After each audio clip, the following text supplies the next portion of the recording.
Tapi kemudian sesuai perkembangan zaman, perkembangan praktek, tidak seperti itu. Lahirnya yang namanya PPJB. PPJB ini kan lahirnya konstruksinya kepada buku 3 KUH Perdata tentang perikatan. Orang berjanji, beli tidak lunas, bagaimana caranya? Jadi sisanya tidak dianggap sebagai utang, tidak dianggap bentuk yang lain, tapi Anda harus bayar. Nah artinya apa?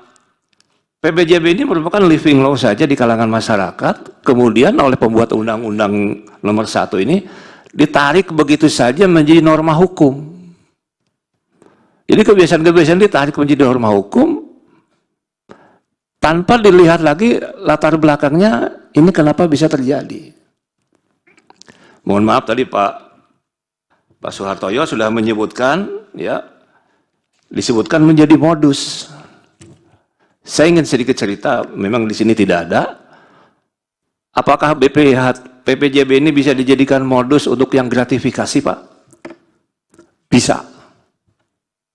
Dalam praktek pernah kejadian seorang pejabat gratifikasi sebuah rumah tanah, saya tidak punya uang cash, saya bayar pakai rumah. Datang ke notaris, Pak. Dibuat PPJB lunas, Pak. Betul, Pak, dijadikan modus gratifikasi. Saya sebagai notaris tidak bisa. Itu ada kan itu. Nah, apakah yang seperti itu juga akan dikenakan pajak, Pak, gitu? Itu terjadi kan itu. Jadi betul Pak Soehartoyo, mohon maaf, modusnya banyak. Dalam praktek juga dijadikan modus untuk memberikan rumah kepada istri muda, ada Pak. Modusnya PPJB juga gitu.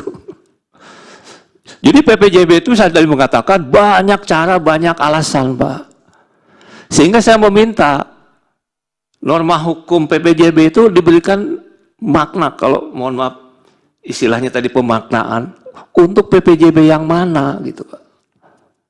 Saya setuju dengan Pak Teo, itu PPJB lunas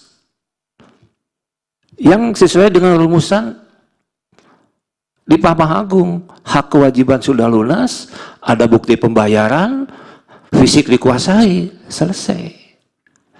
Karena istilah PPJB makna itu tidak jelas menurut saya, Pak.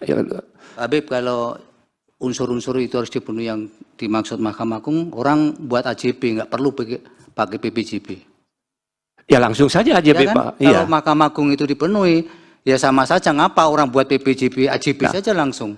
Baik, jadi kalau seperti itu, lebih baik misalnya hasil keputusannya ya PPJB ditiadakan. Kembali kepada kewenangan PPAT, nanti Pak Hapendi sebagai Ketua Umum bisa menjelaskan.